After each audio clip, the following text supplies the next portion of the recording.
like to welcome you to this evening's lecture. My name is Jim Dubert, and I'm the host this evening. Got a number of tasks to go through before we start our lecture. First of all, I'd like to announce to you that there's a literature table in the back of the room that has literature about a number of the groups that are sponsoring tonight's lecture and a number of the activities that those groups are sponsoring.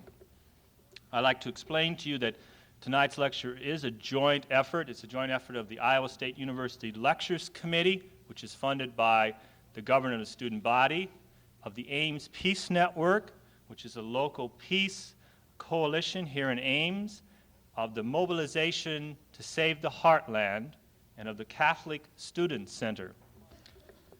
The Ames Peace Network is one group that has a petition in the back that would like people to check over, and also the Ames Peace Network will be sponsoring a reception after this lecture at St. Thomas Aquinas Church in the basement lounge, which we invite everybody to come and participate in. There'll be music, some food, some beverages, and time to talk informally with Mr. Barrican and to enjoy conversation, and also to learn a little bit about a local issue here that the Ames Peace Network is concerned about, which is the university doing research on nerve gas.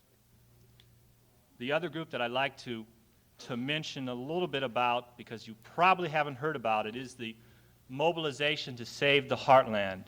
It's through this group that we have the opportunity tonight to have Mr. Barrican here. This is a coalition of peace and justice groups throughout the Midwest that will be working this year and in the future to pull together all the joint projects for peace and justice in the Midwest heartland in order to work together to solve a lot of the problems that are facing the heartland today. In particular, here in Iowa, we're working with the mobilization through the Ames Peace Network and through the campaign at the Strategic Air Command.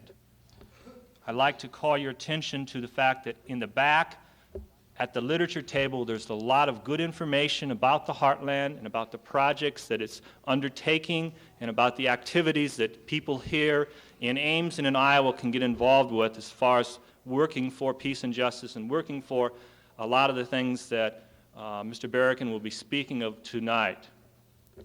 One final announcement. The Ames Peace Network, well, I guess individual members of the Ames Peace Network and religious leaders here in Ames are also sponsoring a study on nuclear disarmament, a question of faith, which is part of the Lay Theology Institute. There's a lot of other good programs on this institute, but particularly I want to call your attention to the program on nuclear disarmament that meets regularly on Tuesday night, starting tonight. In fact, I believe the class is here tonight. And we'll be meeting every Tuesday night at 7:30 at the Memorial Lutheran Church for the next 5 to 6 weeks. If you want more information on this, also it's available at the literature table. Okay, back now to our speaker this evening. Our speaker comes here, like I said, through the sponsorship of these groups, and particularly through the Mobilization to Save the Heartland. It's not unusual that he comes to the Midwest. His family was a pioneer family who came over into the Midwest through Iowa, as a matter of fact, and followed the monks that now stay at New Mallory near Dubuque into Iowa and settled in Minnesota. His family was of a German mother and an Irish father. He was born in 1923, and he was raised in Minnesota and educated and attended the military, World War II, and also joined the priesthood, the Josephite Fathers.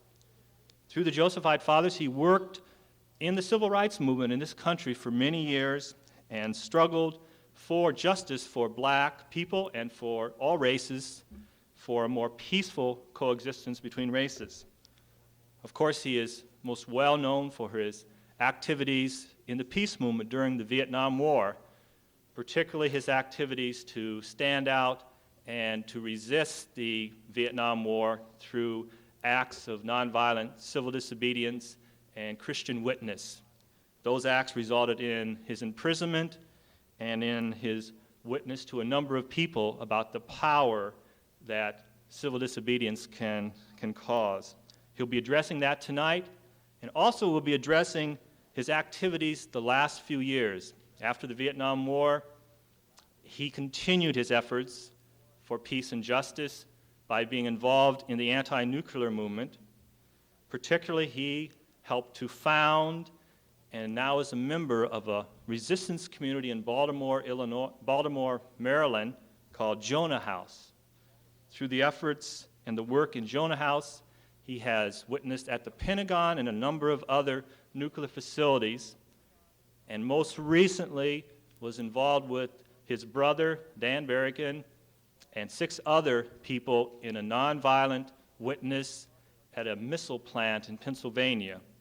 Because of this witness, he is now facing 3 to 10 years in prison with 10 years probation. This may be his last speaking tour for quite a while, and we're very pleased to invite him to come here and to present us with his ideas and his inspiration for this troubled times. I'm aware that President Reagan is giving a State of the Union address tonight at this time, and I'm pleased to be here and hear about the State of the Union from a man who I know can really talk from his heart about what the real State of the Union is. So with that, I'd like to introduce to you Phil Berrigan.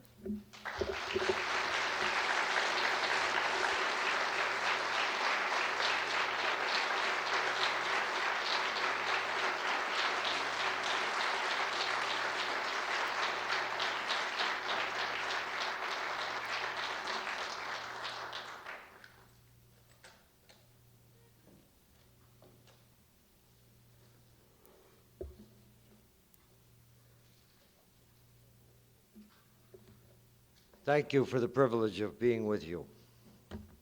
If I appear kind of foggy and incoherent, well, that's a result of tooling around the Midwest here, I don't know, 3 or 4 states over the last 2 or 3 days since Sunday. And the demands of that have been, I would say, not strenuous, but vigorous. I guess Reagan and myself will be pursuing different themes tonight. As they say, you pays your money and you takes your church. I'd like to start with a poet. He's a Native American poet, and I think we have to increasingly look to the poets for insight into the nature of our dilemma today, both from the side of opportunity and then also from the side of danger. He's a very, very good guy and writes out of Kentucky. He's an Appalachian. And if you see any of his work, Wendell Berry's work, then buy him and read him by all means. Berry saw the photograph of a Siberian woodsman with his children.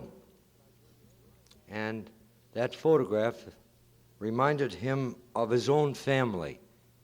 And he wrote the following, and I'll just give you excerpts of it. He says, "Who has invented our enmity? Who has prescribed us hatred of each other? Who has armed us against each other with the death of the world? Who has appointed me such anger that I should desire the burning of your house or the destruction of your children? Who has appointed such anger to you? Who has set loose the thought that we should oppose each other with the ruin of forests and rivers and the silence of birds? Who has said to us that the voices of my land shall be strange to you, and the voice of your land strange to me? And who has imagined that I would destroy myself in order to destroy you? Or that I could improve myself by destroying you?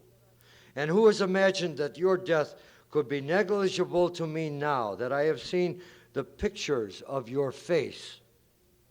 And who has imagined that I would not speak familiarly with you, or laugh with you, or visit in your house, or go to work with you in the forest. And now one of the ideas of my place will be that you will gladly talk and visit and work with me. And I sit in the shade of the trees of the land I was born in. As they are native, I am native, and I hold to this place as carefully as they hold to it. And I do not see the national flag flying from the staff of the sycamore, or any decree of the government written on the leaves of the walnut. Nor has the elm bowed before monuments or sworn the oath of allegiance. And they have not declared to whom they stand in welcome. In the thought of you, I imagine myself free of the weapons and the official hates that I have borne on my back like a hump. And in the thought of myself, I imagine you free of the weapons and the official hates, so that if we should meet, we would not go by each other looking at the ground like slaves, sullen under their burdens, but would stand clear in the gaze of each other.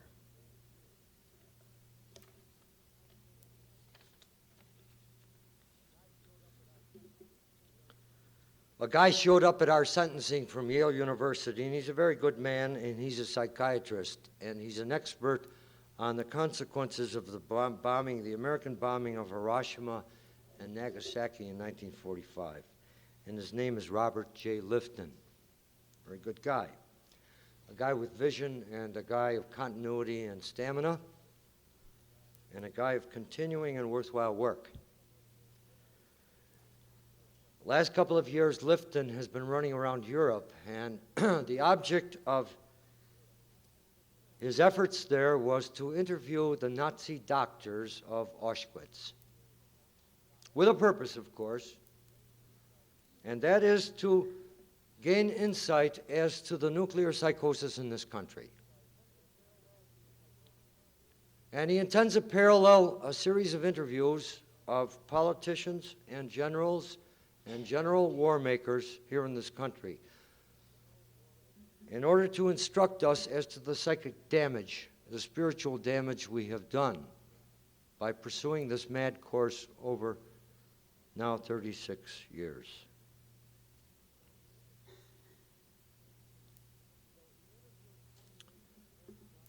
So he interviewed 28 former Nazi doctors and one pharmacist. Incidentally, he sent me this material about 2 months ago. And as I say, there's no reference at all to the American counterpart of these interviews. They are still to be done, or he's working on them now. And then, subsequently, this will all be published, and I would say a very, very important book.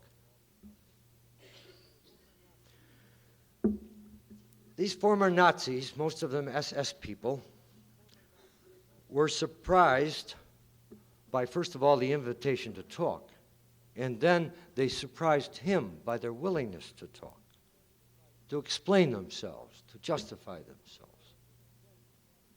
But, as he noticed, they would talk during the course of the interview as though they were third persons. They would talk as observers. As Merton would say, they'd talk as innocent bystanders, never confronting morally what they had done. As so many Americans will never confront morally what we have done in 1945 and since. Lifton also interviewed another group, 80 Auschwitz survivors, most of them former inmate doctors who worked under the direction of these SSMDs. He claims in the course of this very brief and truncated study that moral boundaries had been crossed in the Holocaust between violent imagery and periodic killing, as in the pogroms that the Nazis performed against the Jews, and the systematic genocide in Auschwitz. He refers very, very precisely to the medicalization of killing. the imagery of killing in the name of healing. And he said this is an important way of understanding this terrible process. There was a loss of the boundary between healing and killing, and the moral barriers fell.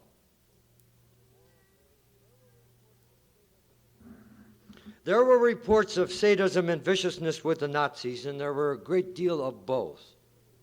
But they don't account for the faceless, bureaucratized killing of millions of people, as we know, in the neighborhood of 11 or 12 million people. Over half of them Jews, and the rest Catholics, gays, political resistors, Poles, Slavs.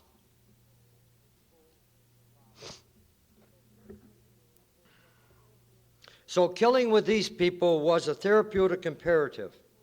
And one interviewer asked one of them, "How do you reconcile the chimneys at Auschwitz with your Hippocratic oath?" And the immediate answer was, "When you find a gangrenous appendix, you got to take it out." By way of background, in those days, China was called the sick man of Asia between the two world wars. Germany was considered by some of the Nazi leaders, as they rose in power in the early 30s, as the sick man of Europe after World War I. And Hitler in Mein Kampf said, I quote, "Anyone who wants to cure this era, inwardly sick and rotten, must make clear the causes of this disease." For him and other leading Nazis, it meant wiping out Jews and exterminating or subjugating Gypsies, Poles, Slavs, etc., or those opposing the regime. The Nazis, for example, called the Jews vermin that infected the Germans with a deadly disease. They were called lice. They were called bacterium. And Lifton remarks, the Nazis espoused a religion of the will, total control over life and death, also control of the evolutionary process. They widely used the Darwinian term selection.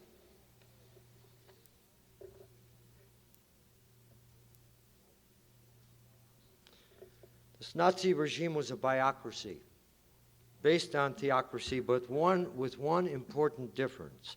In the theocracy, of course, the priests are the top dogs. In a biocracy, the doctors weren't the top dogs, but the politicians and the generals were. And they mediated their power through the doctors. They ruled holding to a higher biological principle. But the doctors were and are, even today, the activists. They're the practitioners. And they are associated in imagery with the shaman, with the witch doctor, with the medicine man. Hence, the tendencies and dictatorships of either the right or left to use MDs to act as these medicine men, these shamans, to support regimes, the regime's worldview, against people threatening that worldview. In the USSR, psychiatrists diagnosed dissenters as mentally ill. In Chile, doctors torture, as Amnesty International has asserted time and time again. In the U.S., physicians and psychologists are employed by the CIA to conduct experiments involving drugs and mind manipulation. And when 900 members of the People's Temple committed suicide in November 1978, the group's physician prepared the poison, if you get the drift of this.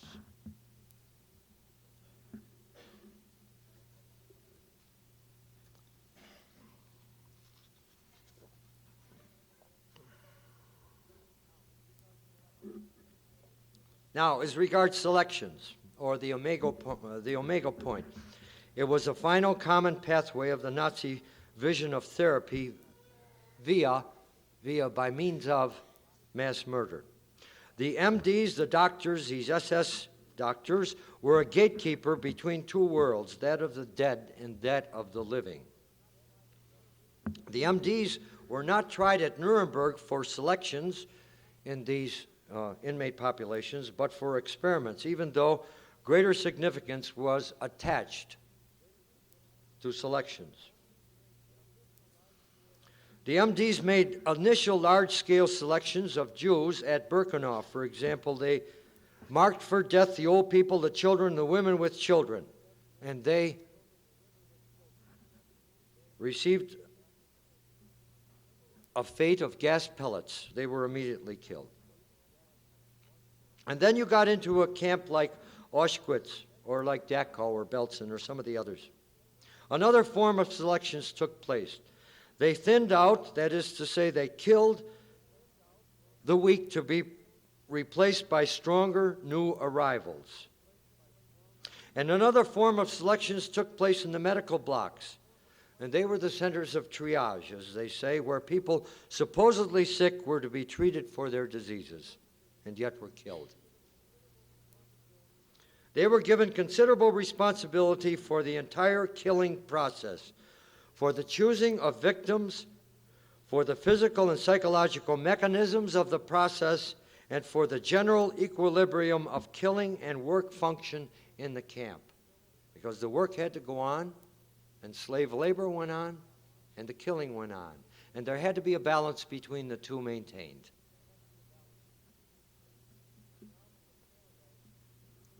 And now for the parallels between the Nazi MDs and the American nuclear war champions. First of all, there's the factor of guilt.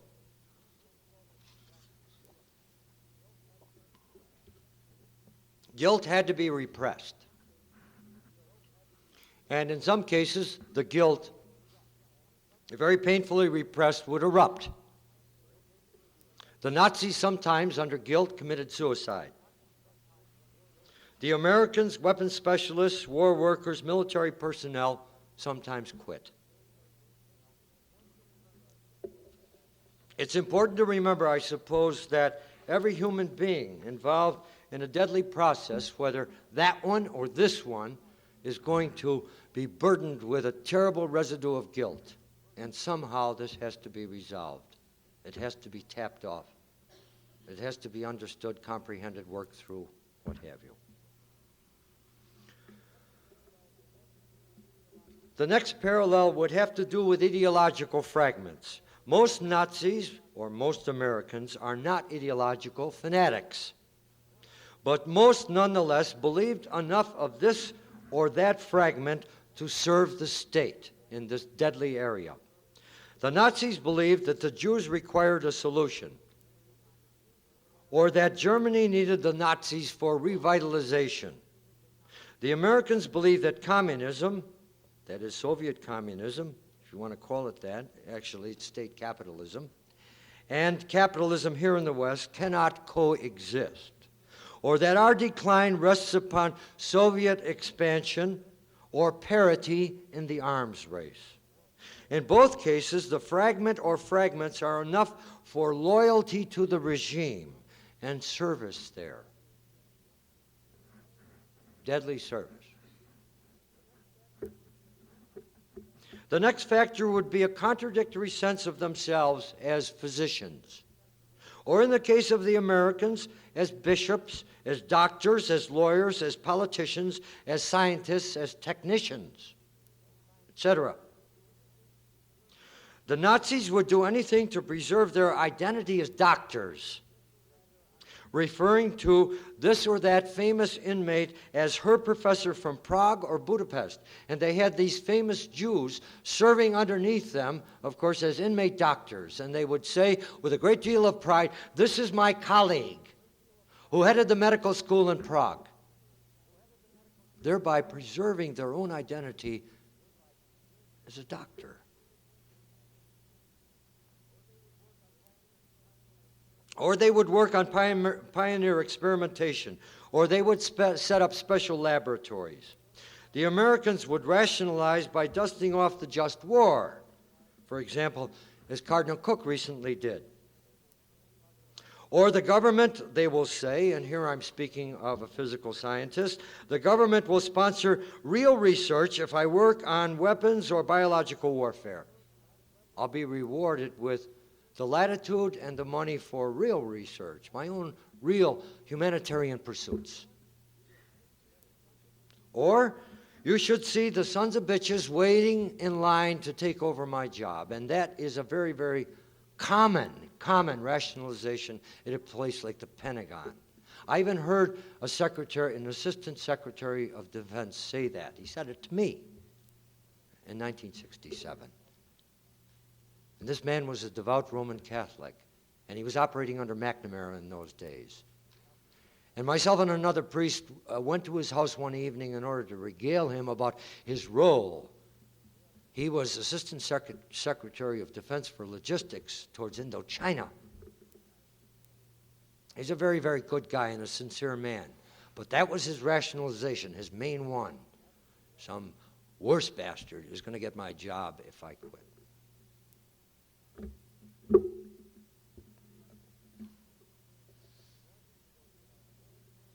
The Americans, it goes without saying, are more imperial in their outlook. We're the successors to the British in this regard. And therefore, their rationalizations are much more complex than those of the Nazis. The Nazis were simplistic in comparison to the people here in this country and their rationalization for the present lockstep towards nuclear death.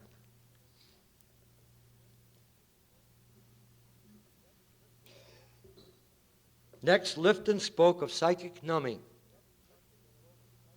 diffusion of responsibility, and derealization. The Nazi MDs rarely killed directly. Someone else injected the phenol, or someone else dropped in the cyanide pellets. Heavy drinking contributed to the numbing. So did the heavy routinization of everything in the death factory. The Americans achieved this by an imperial lifestyle, by cultivating a virtual ignorance of the consequences of their work. Like I was somewhere just here recently, and a man by the name of Cohen had been there lecturing ahead, some 2 weeks back. And Cohen is considered the father of the American neutron bomb. And that's the clean capitalist bomb, as we know, because it protects the property and it only kills the people. And Reagan has decided that not only would we produce them at Amarillo, Texas, at the Pantex plant there, but they're into a present deployment right now. So there's a virtual, and Cohen is a very, very ignorant man. Cohen is, he's virtually certain that he's not going to have to dodge neutron bombs. And that's criminal ignorance, because they're easy things to make. The French are already in development of them. And if we make them and deploy them on a large scale, the Russians might be 2 years back, but they'll have it. The technology and the physics is not that difficult. And then the Americans entertain fantasies that nuclear war will never happen, and then they confess inwardly that they are helpless to do other than what they're doing. You remember the umbrage that we used to take in this country over the Nazi insistence upon a job. A job. Hitler used to speak about a job. Nixon spoke about a job. And we used to get nauseous during the Vietnam War because Nixon was always referring to his job, the job for which he had been elected. And there's a parallelism at work here. But these guys are always referring to their job. Even if it destroys or contributes to the destruction of everybody, including themselves. It's a job.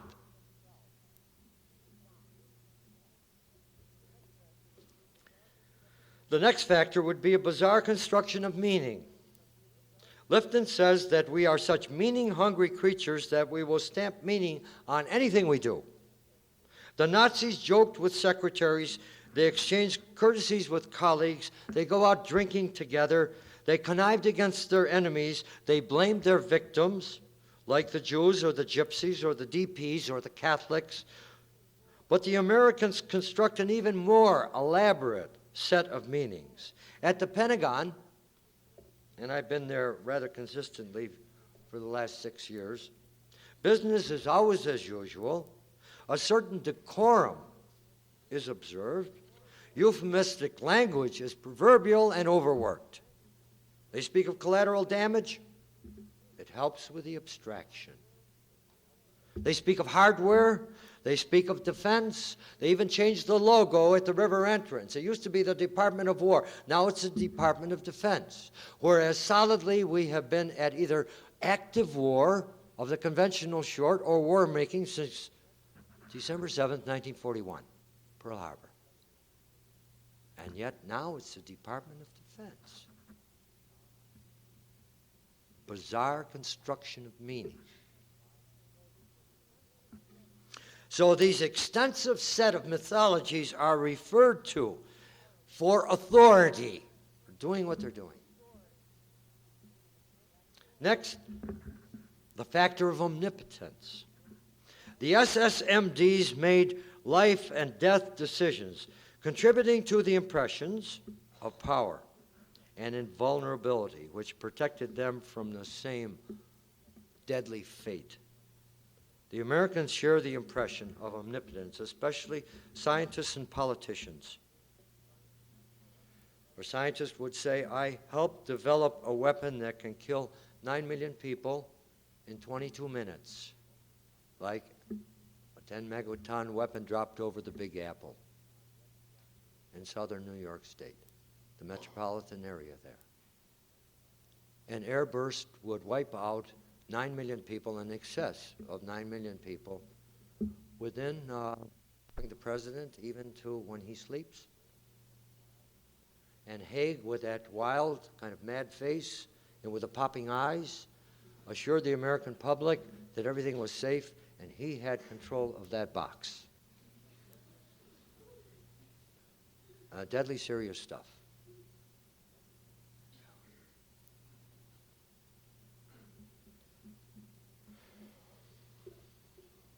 Countering the omnipotence, of course, is the impotence.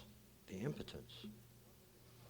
At Auschwitz, one was a cog in the mechanism of total institution, with no capacity to interfere with the basic functioning of a systemic charnel house. The Nazis would say, for example, quote, prisoners come here, so I'm here. I don't want to be here, but they're here, and I have to be here.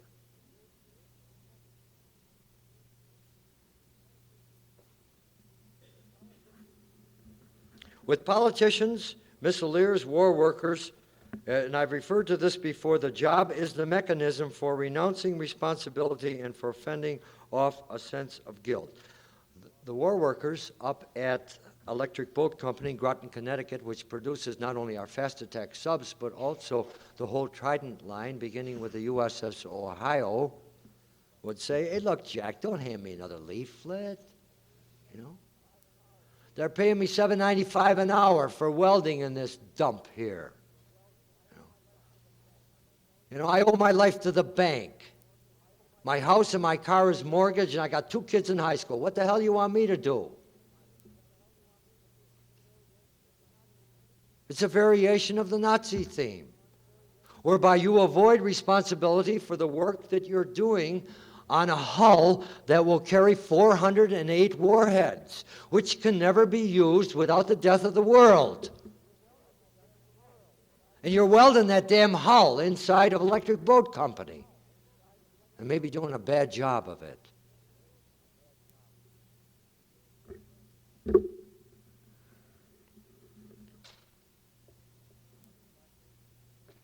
Another factor, these medical killers would refer to themselves as undergoing an ordeal. They were doing a tough, thankless, shitty job, and they pitied themselves for having to do it. They didn't pity their victims, they pitied themselves. There was no feeling at all. They shielded themselves from pity towards the victims. Himmler used to encourage this. He appeared often at Auschwitz, and he told the doctors there, to have stuck this out, Himmler said, to have kept our integrity is an unwritten and never to be written glory. Johnson and Nixon played that record repeatedly during the Indochina War, when the military was under widespread pressure from the American people. And there will come a time again, please God, when the politicians will again have to defend the military from an upsurge of public opinion against the obsolescence of the military. When that bomb was tested at Alamogordo in 1945, early 1945, before Hiroshima and Nagasaki, the military became obsolescent. Totally so. Totally so. Their whole role had to be radically reevaluated. It's never been done. Because now you have weapons on hand that qualitatively change the whole nature of warfare. We haven't caught up to that concept. Remember Albert Einstein saying, when that atom was split, everything changed but our way of thinking. Could have gone deeper, and he could have said, everything changed but our spirit, because thinking is just only one facet of the spirit.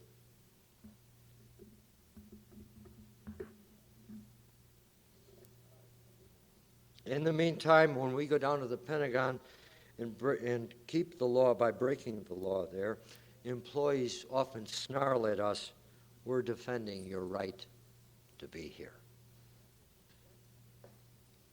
Again, with the SS doctors, there was the attraction of order. The most fiendish killers are the respectable ones, the ones of order and system. The mass murderers are always people of discipline and system. It meant a lot to the Nazi doctors to have Auschwitz orderly, coherent, efficient, functional. The same can be said of the politicians and generals and doomsday weapon makers. They are immaculate in personal dress. They're even antiseptic in cleanliness, dress, surroundings. They insist upon that.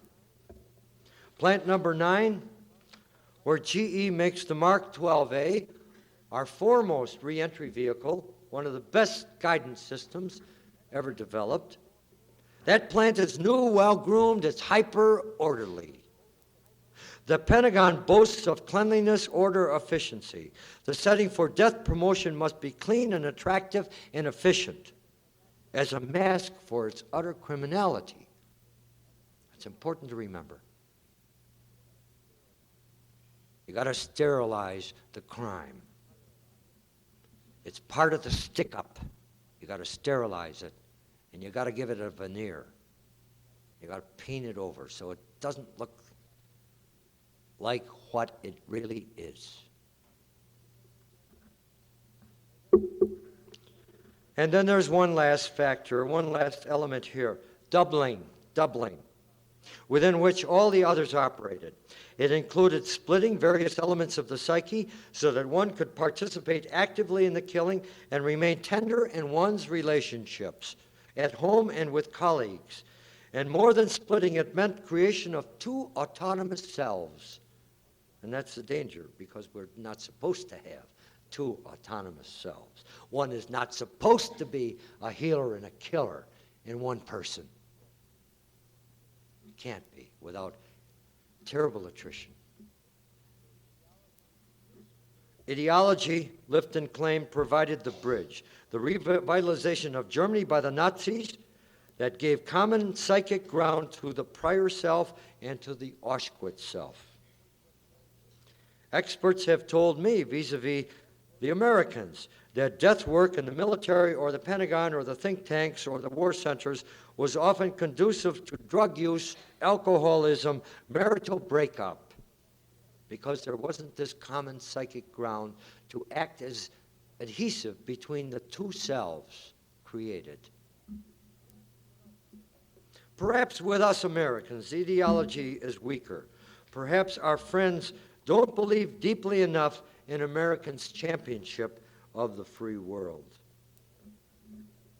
I've already mentioned to you, dear friends, that this study was made to shed light on the American nuclear psychosis. Whatever our repetition of the Nazi guilt, whatever our addiction to ideological fragments, whatever the contradictory sense of ourselves as human beings we might nourish, whatever the psychic numbing or doubling, all these are offshoots of paralyzed consciences, of justice virtually dead, of love grown cold. The Bible tells us, for example, and the Bible, I might remark incidentally, goes far deeper into the matter than any human scientist, psychiatrist can do. The Bible tells us that love is hypocrisy unless it does justice to the poor of the world, to our sisters and brothers who profess different ideologies than ourselves, to the Western Europeans who are up for grabs today under the threat of our intermediate-range missiles, both Pershing II and Cruise, implanted in all over Western Europe, to everyone marked for nuclear incineration by the war makers and by their bombs. Furthermore, the Bible insists on this factor as an imperative. The churches don't preach this as an imperative, as a command under which we must live today or die. We have to survive under this imperative. That is, that we protect, defend, and rescue the victims from their victimizers. It's no biblical imperative, especially the children and the innocent, and that, above all, you and I prevent nuclear war. That's the task of our day. And if we don't do that, every other task is redundant. Well, that's an article of faith, I think. Our fidelity to God is tested now, as always, by our fidelity to one another. Indeed, we are our sisters' and our brother's keeper. We better be. There's no other. This government isn't going to be a keeper. As Paul says in Romans, there's only one law, and that we love our neighbor as we love ourselves. I know it's forced me into a relearning of the Word of God.